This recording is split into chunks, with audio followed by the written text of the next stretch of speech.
网线中间接头到底稳不稳定？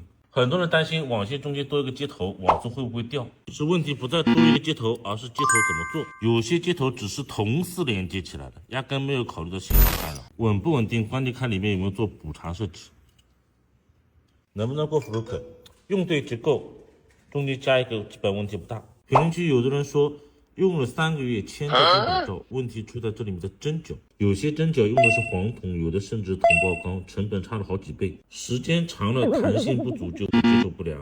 4、5、7、8少一星，好签到变白罩；1、2、3、6少一星，那就是直接不通。稳定的呢，就要用零青铜镀镍加镀金，跟这种综合布线的模块一样，用的一样的材料。所以稳不稳啊，不是说用不用这个接头，而是选择什么样的接头。Hello everyone, and this show we're now visiting our clients for their factories.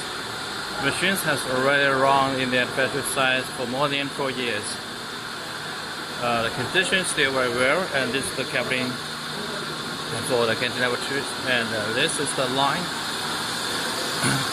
for the STP, UTP, and FTP.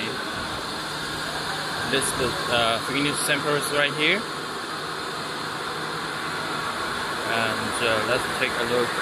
There's still another spaces that they want to increase the capacity in the near future soon.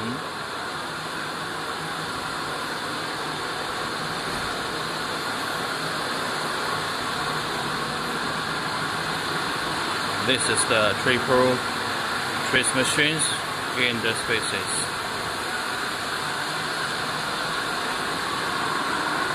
This is the finished products in the spool. This is the space for the triple trace machines. Okay, that's good to see.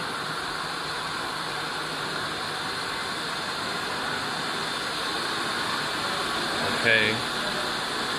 And if you have any more questions in the LAN cables field and want to study, welcome to contact us.